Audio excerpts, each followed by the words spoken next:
Hi there. I'm Sanford Nowlin. I'm the editor-in-chief of the San Antonio Current. I'm at Nelco Comics right now, and I have in front of me Raleigh, Melancon, David Milne, and we're going to be talking about the Phazez reunion, the fourth Phazez reunion, which is pretty exciting because this is a piece of San Antonio music history. And wanted to give both of you guys a chance to introduce yourselves first. Both of you DJs of some renown who got your start at Phazez. Raleigh, can you start us off here?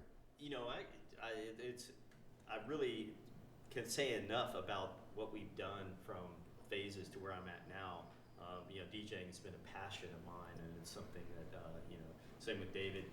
We have our own professional things going on, but we come back into full circle from what we've done from the Phazez and even Changes days, because this is a joint reunion from the two clubs that we used to work at in the late 80s and help nurture some of the,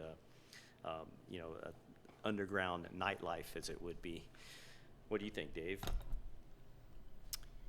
I think it's appropriate that we're having this in a comic book store. This is sort of something from the past where people would obsess about, similar to the way I was with records. So, being a DJ in those days was not as glamorous as it is today. We were just a bunch of young kids that were obsessed with records and kind of bugged our way into the scene. But it's something that never leaves you. I mean, even today, I'm still getting asked to DJ at various venues and enjoying that. But there was just something about Phazez in that time, pre-technology, pre-social media, where we were really a tribe of people that just enjoyed just all the emerging music that was coming out at that time. And for it, when you think about almost 40 years ago, how much that music transcends time, I think that's pretty special. So I really appreciate you. Well, we're going to get back to the influence, the lasting influence that Phazez and Changes have had on San Antonio music and music beyond San Antonio, I think, as well. But before we do that, let's not forget to pimp the actual show that we've got coming up. Where is that and when is that? Yes, so actually it's going to be Saturday, April 6th. At the Bonham Exchange, and the Bonham Exchange is legendary. I think that was the first nightclub I ever went to with a fake ID back in the day. And at the underground scene, there's a lot of different clubs around. The Bonham's always had just a real decadent kind of quality to it, really cool lighting. It's very nice. They've recently redone it, and we're going to take over the upstairs ballroom at the Bonham, and basically from 7 p.m. to 2 a.m. And there's no cover early, and it's just come in, have a good time, and it's all about conversations, friends, and good music is really what we're trying to promote. Speaking of the good music, it sounds like it's going to be some of the people who, including yourselves, who were the DJs at Phazez back in the day. Certainly, Raleigh and I, Steve Alejandro, who's currently one of the managers at Hog Wild Records. We're trying to get him back. He seems to be a little elusive, so I hope he listens to this podcast. We can get him back there. But certainly us too. And then we're probably less important than all of the folks that are going to be coming back. And the way we've been socializing this event is through our Phazez official Facebook page. And it looks like we have a lot of hits of folks going through that event page. So if somebody wants more information, if they want to make some connections, see who's going to be there, that's where they should go for more. Absolutely, absolutely. Get on the Facebook, you'll see the Phazez Changes reunion. Especially in any of the local, San Antonio local, it pops up. And take a look. And I would just say to everybody out there, we're going to talk a little bit about it, but there's a lot of details within the event page. And certainly if you have any additional questions, but it's really just about everybody coming out and having a great time and reliving those moments from the 80s. I mean, there's certainly been a lot of clubs, right, that have come and gone since then. Talk a little bit about what made Phazez / Changes so special, because it was I think really kind of a connecting point for a lot of people who went on to other ventures, and I also think, as you pointed out, you guys were up there sort of introducing people to a lot of music the instant it was coming out and sort of becoming tastemakers in this scene. Yeah, that's a great point. I think what I would start with really is just kind of going back to the history of what I would characterize as underground clubs, alternative music, we called it back then. In my experience, I remember as far back as 1983, Raw Power. Raw Power was a place that was open. The first punk rock club in San Antonio. First punk rock, yeah. They had a lot of local bands and even bands like from Austin and other cities. But the DJ there, he had a small box of records, and I always remember, now it's a well-played song, New Order's Blue Monday. They broke that at this place, and that was just kind of a game changer for me that led to being obsessed with records. And then also the club scene, which led into, in 1984, there was another nightclub called Rumors, and that DJ was Jesse Morales, and he's a huge part of the early LGBTQ club scene all the way back to country, which predates the Bonham Exchange. And that was the place in the summer of '84 where everyone just kind of converged, and all the the music that was coming out on MTV, as you recall, a lot of those videos were British videos. American bands didn't have a lot of videos for their music. And so he was playing a lot of records from New York at the time, the British scene, and that lasted for the summer.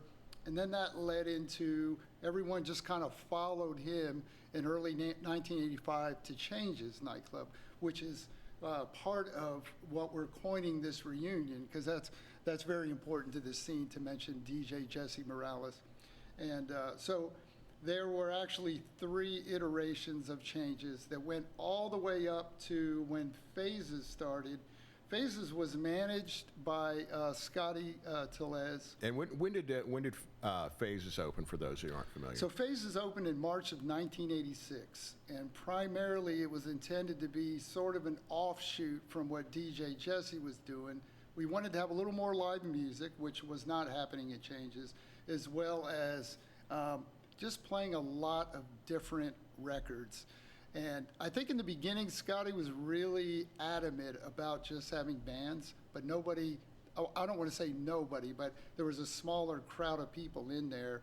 And as far as the business was concerned, he had some DJs, it just wasn't working. And that's where I came in the summer, just bugging him, literally irritating him to death, saying, hey, I've been to these other places. I think you can do both. Give me a chance. To which he finally agreed and gave me a Tuesday night, which he thought was going to be very short-lived because it was a Tuesday night, but it ended up being one of the most popular nights. And then during that summer into '87 is where Raleigh, folks like Curse Mackey, now many of the listeners will know that he's went on to do great things. The music was continuing to be really, really dynamic. And I think I'll let Raleigh talk a little bit about how Phazez kind of emerged into some let's set the stage there, because I mean this was a time, I think, from my recollection in San Antonio, right, where you had the closure of the Bone Club, right? People looking for places to go that were doing underground music. And at the same time, you really had sort of a burgeoning scene. You had the stuff, like you said, coming out of England. You had sort of the more dance-oriented industrial stuff coming out. You had dark wave. You had the growth of the goth, death rock subculture. And it seemed like a lot of that sort of gravitated to Phazez and the music you guys were playing. Well, I think a big key to it was really where we were getting the music from. And David sporting his Hog Wild shirt, I think the record store had a good springboard into a lot of stuff we did. And I think that ultimately access to the music, the 120 Minutes on MTV was a big inspiration to a lot of the underground stuff. Because there was labels. There wasn't industrial back then. It was called alternative. And actually, even when you went into Hog Wild, it was called experimental. Right. So, a very small crate there at Hog Wild, yeah. Here, experiment with this. It's noise, but you might like it. So, but ultimately, people didn't know it, but they, where are they going to hear it? And that was the thing is, we were really spreading in the cheer of stuff that we were enthusiastic about, and kind of went on to different kind of horizons of saying, you know what, let's bring bands into town in addition to playing this music. And that's where we started booking bands. We did My Life with the Thrill Kill Cult there. We did Frontline Assembly is some of our, some of the first industrial acts we brought to Texas, and it was groundbreaking because we didn't even have a stage. We basically just said, you know what, we could make a stage. We've got these long neck beer crates, which were pretty hardcore back then. Long neck beer crates were really, they made cardboard that was sturdy, but we would put that over, put a piece of plywood on top of it and called it a day. That was our stage. And we were booking bands and getting these acts in. And I think it springboarded a lot to like what Curse Mackey's done and what we did. We formed a production company, Burning Man Productions, out of that. And, Curse formed his band Evil Mothers with yourself. Yeah, I was the original guitar player in that band, yeah. Yeah, and so, this is just a lot of stuff that came out of this small scene of underground entertainment, getting together, people having multiple, interests. People would come out that have different kinds of interests, whether it was punk rock or whether, rock or even, electronic, all kinds of different genres of music. Back then it was kind of like, well, there was specialized places, but like the Bone Club, it couldn't make it on its own. Mm-hmm. But I think you kind of had more of a springboard for clubs that could just play a variety of stuff, and that was one of the things I remember about Phazez was right. It was not an LGBTQ club, but there was a good number of LGBTQ people there because it was inviting. There were people there into the more experimental music, the darker music, and then you'd have these college kids who were obviously curiosity seekers, maybe getting their feet wet. It was an interesting mix of people there every time I was in there. Oh, it definitely. Was that the general mix you guys picked up on? Absolutely, yeah. And as I discussed earlier, Jesse sort of had his followers, and they were, again, you had folks coming from the gay clubs, and as you described, folks coming from the punk scene. I mean, we really had it all. And to Raleigh's point, even beyond, I think a lot of people, think that Phazez is synonymous with just British new wave and industrial, but rap music was coming out there. And back then, rap music had a lot to say. Public Enemy, NWA, those records were illegal, as you recall back then. I can remember the manager of the club coming up and telling me to shut down playing NWA, or even the performance artist Karen Finley, who put out this really crazy song called Tales of Taboo, that's just, unbelievable, very let's not forget, this was ground zero in a major censorship battle, right? Because yes. The DA at the time said, if you sell this Two Live Crew record to a minor, we're going to come arrest you. And Dave Risher said, Hog Wild Records said, I don't care. I'm going to continue to sell records because freedom of speech is what we're all about in this country. And he got handcuffed and hauled in. He did. It got national attention. Oh, yeah. I mean, he ultimately won. He did. Yeah. In fact, I mentioned Public Enemy. They came to the store. There was a lot of so it ended up. There was just a lot of change, as you remember, in the 80s anyway. These are the Reagan era. We were in the Cold War. But we were so isolated there. That's what I really think about, because I can remember people coming in the club from different cities in Texas and sometimes out of the state, where people would call and go, wow, this is just a really fun place to dance. We love it here. We have something kind of similar where we're at, but there's just something different about going into Phazez. It was just a really good melting pot, maybe a way to characterize it, but not just with the music, but to your point, it was very, very inclusive. And we were not, oddly enough, on the off-limits list for the military. The Bonham Exchange and some of the other nightclubs were, but we were not, we were just, I think it's probably because we weren't in some of the gay publications or anything, but Yeah, it Yeah, I was think very inclusive. I think it really was more that it was basically like Scotty wanted to maintain, that this is not just one kind of club, and it didn't want to be labeled as such, but it was welcoming enough so that we could say, okay, well, we're not a gay bar, even though you could come in on any given night and there would be a mixture of all kinds of people, but for the most part. We're not far from the military base, and everybody could come over and enjoy themselves. I think that, that we found that. For those who don't know, Phazez is where the Bang Bang Bar is now, right? I mean, centrally located, just north of downtown, and it seemed like you would get some of the suburban folks coming in from a little bit up north, and then you'd have the downtown denizens and, the weirdos and whatnot, and the artsy people, and it was an interesting mix. It was certainly. One fun fact about Phazez, I had probably 2 or 3 jobs back then, but I used to work at the bayous on the Riverwalk, and so for the listeners, that's where now the Logan's Landry's Seafood is, right on the Preston Street Bridge downtown. And I think it was during the week, Robert Downey Jr. and Uma Thurman and Anthony Michael Hall came in the restaurant. They liked my shoes. So they asked me, I was wearing some Doc Marten creepers, and they asked, well, you look like you like to go out and have a good time. And I'm like, well, it just so happens I work at this club called Phazez. And so Robert Downey Jr. promised that he was going to come on a Friday night. And we didn't think he was going to show because it got to be very late. And I remember my manager saying, if it's after hours, do not open the door because TABC may shut us down. And of course, being a good employee, somebody was knocking on the door at 2 a.m. I was very hopeful it was Robert Downey Jr. And as it turns out, Robert Downey Jr. came and we stayed open for a couple hours. Now remember, this is a time we didn't have iPhones. And we had one shot left in this Polaroid Instamatic, which of course the manager says, no, you're not taking a photo with Robert Downey Jr., but you're going to take the photo of me and him. And so I held on to that, and that's on the Facebook group. page. It is. Yeah. It's on there.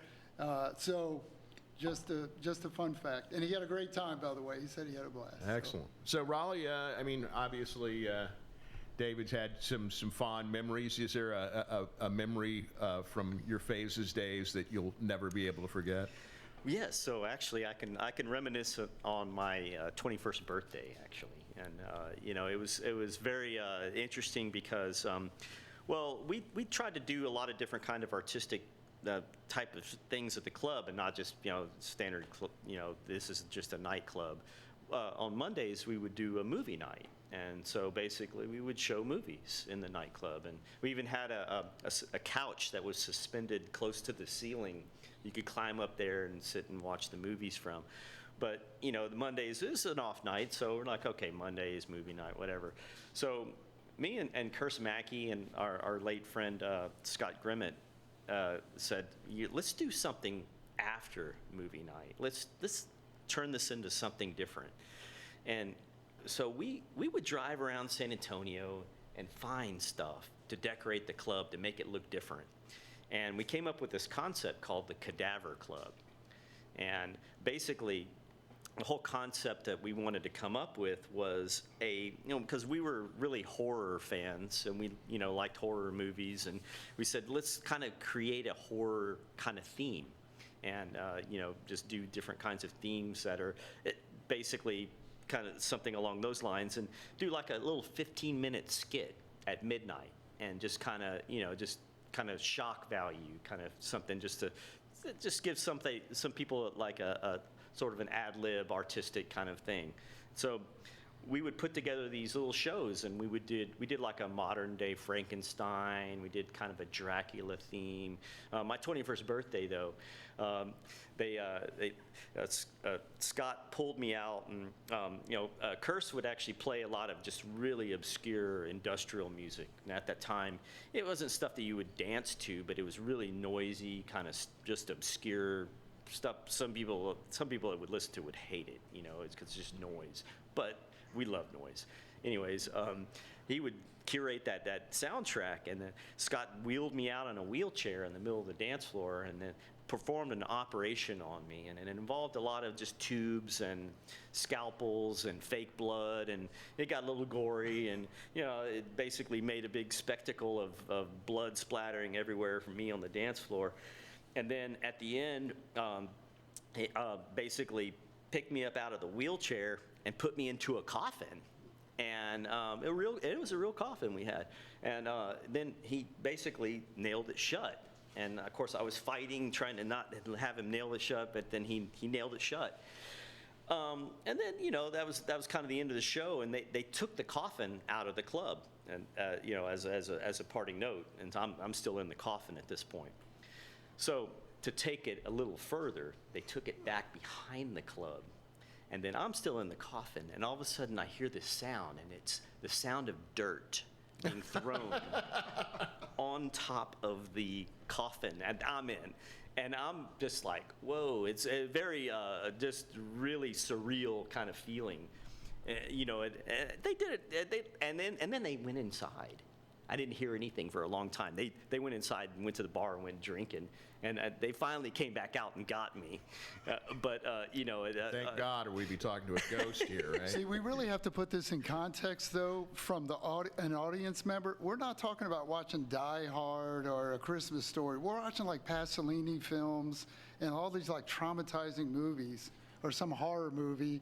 And then Remember Hellraiser got a lot of screen time there. But yeah. Stevie would bring like these Ingmar Bergman movies, or like, and a lot of people are like, hey, we just want to dance and get drunk, and we're being subjected to this film, and then all of a sudden there's coffins coming in and out. It was just very surreal, but it just really talks about the creativity back then. Well, I think what was really cool was it was really low attended night, and then it started, and then we suddenly built that night up into a lot of people. We would have a packed Monday night because people were just like, oh, you got to see this thing. And everybody knew at midnight we were going to do something crazy, something really just off the wall. And I think that was just the cool part about it, is building something up on a night. It's a Monday. What do? Well, there's that. And it was nice to see that people were actually supportive of it. And we were just kind of like, we didn't care if we were going to do this anyways. And so whether people liked it or not, it was going to happen. And, but they liked it. And it's like, wow, we could do the most absurd, shocking thing. And it was really entertaining for people. They enjoyed it. I mean, both of you guys continue to DJ. And we were just talking earlier that, you run into people who are considerably younger that are still into this music. And I'm wondering, do you also run into folks that tell you, hey, I heard about Phazez from an older brother, older sister, other people in the scene, and it's had some sort of impact on them, even if they weren't there and part of that? That's a great question. And I can say the answer is yes all the way across. But I would add, last night, for example, I DJ'd at Cream. And there was a couple there, and they were probably about our age, and they used to go to Phazez, and they were back in town, and they kind of recognized me. And then he came up to the booth. He goes, "I know who you are." He goes, "You're the DJ." Oh, that's so awesome. He goes, "I can tell we're having a great time." And but then on the other end of the spectrum, we had a funny conversation at the bar. I went up to get a drink, and I was wearing Curse Mackey's tour shirt from last year, and these young kids came up to me, and when I say kids, probably in their 20s, and asked, hey, did you know that they're forming a new band with David J? And I was like, oh, which I already knew, but I was like, yeah, tell me about that. And they were so interested in that. And then I kind of spun that and talked about the reunion and how he used to come to the club, and they're like, oh, you know him? And I said, yeah, I've known him for a couple of years, and, why don't you guys come out? But what I think is so magical for me is to put on these records that are, 35 and 40 years old and watch some of these young people react in the exact same way that the patrons did back in 1986. It's just, when you think of, in the 80s, how many clubs were you going to where they were playing music from the 40s? How does a generation of music, especially that 80s music, because it was so far ahead of its time back then, that it still holds, it can still hold a crowd and it transcends time. I think that's pretty cool. Yeah, and Raleigh, your main DJ gig is up in Austin at a club that,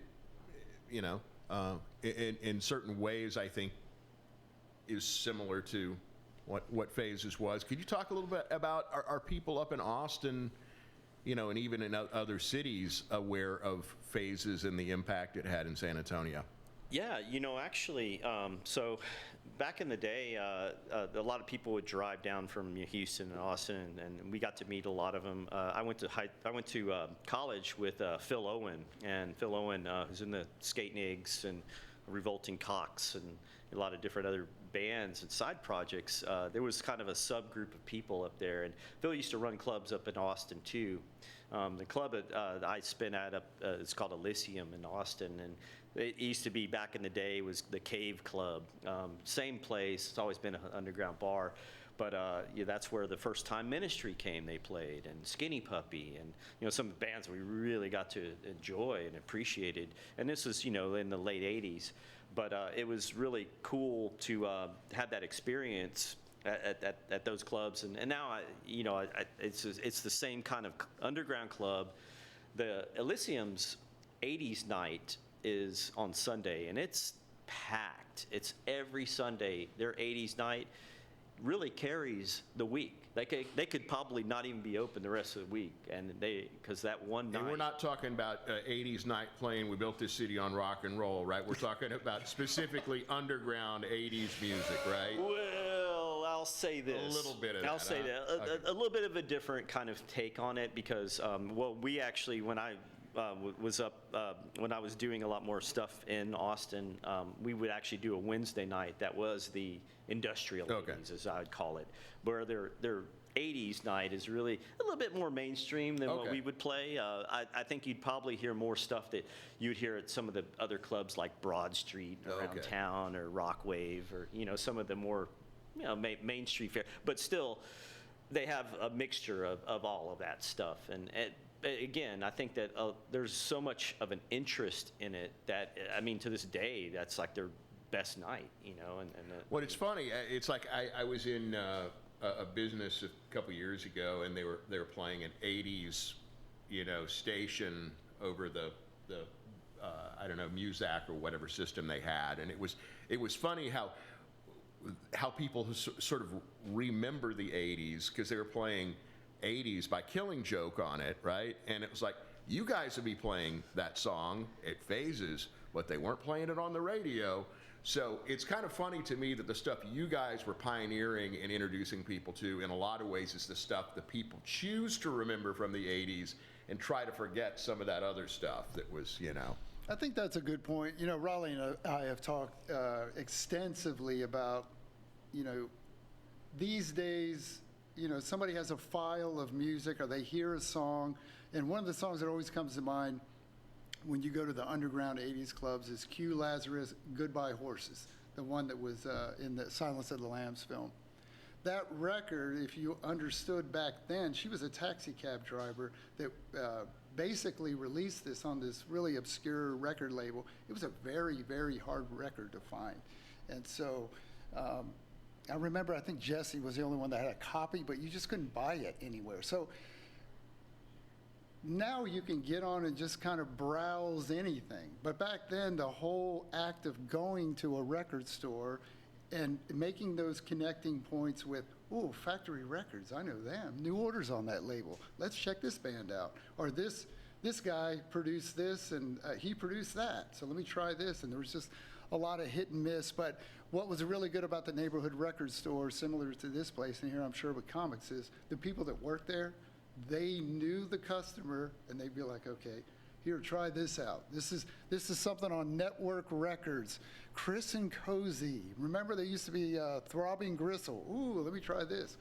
And we would take those records literally from the record store, and not knowing how anybody was going to react, because we didn't care, we broke the record. And sometimes they'd love it. Most of the times they loved it.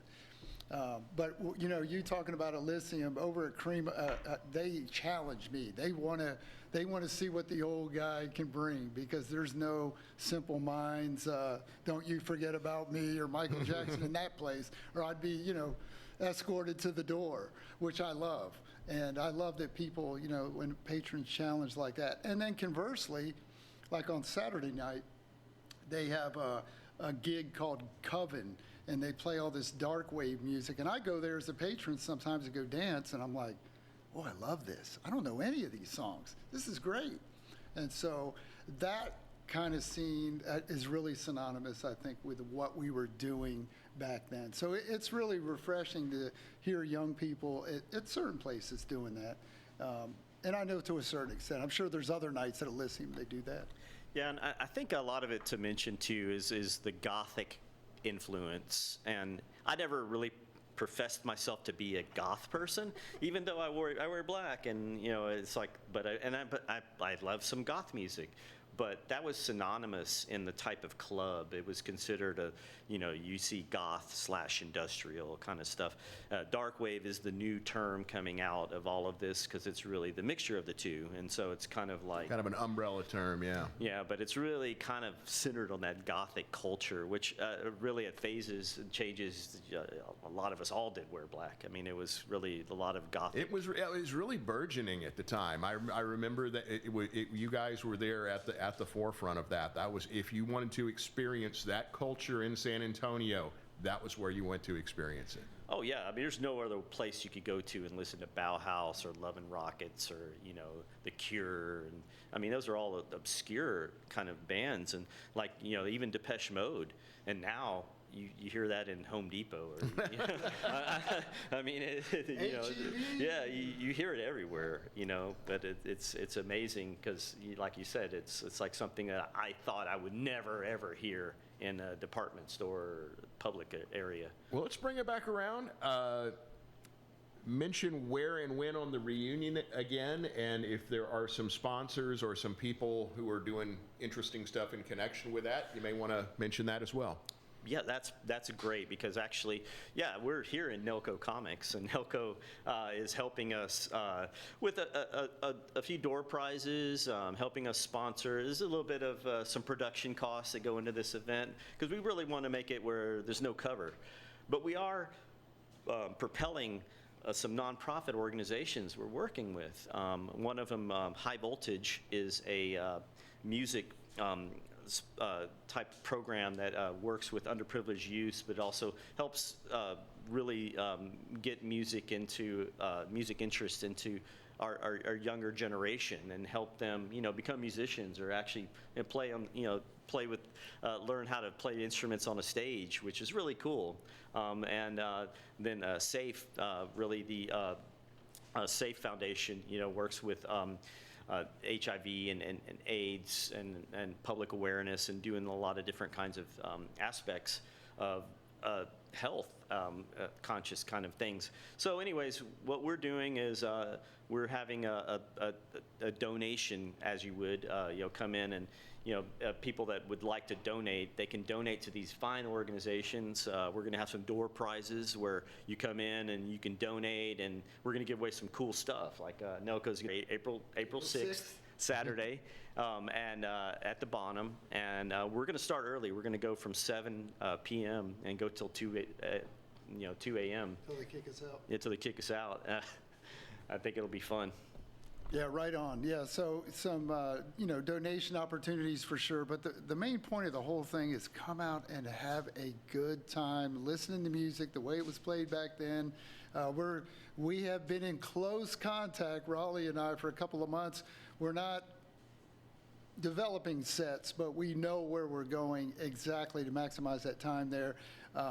In the Bonham, just so folks that don't go there often should know, if you get there before 10 o'clock, it's free. You know, there's no cover, discount drinks at that time. After 10, they charge, I think it's $5 or something to get in. But get there early as you can, because 5-6 hours really is still not enough to cover everything. So I know in my mind, I'm thinking kind of generationally, going from probably 83 to 89 and trying to, hit all the highlights. But it'll be a blast. And if those listening, when they're coming, they're thinking about that song that they just want to hear it in a club again, come up to us, come talk to us and let us know. And that's why we're there. We're there to make sure, facilitate a really good time. And So there may be some people that haven't heard it in a long time in a club, or maybe somebody who's never heard it in a club, right? You mentioned these younger folks who have taken onto this music as well.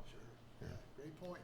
Yeah, most certainly. I All mean, right. it's a great avenue, and I'm glad that we could bring it back. Like this is our fourth time to do this, to bring back a reunion of sorts as it would be. Well, thanks for sitting down to talk about it and reminiscing a little bit.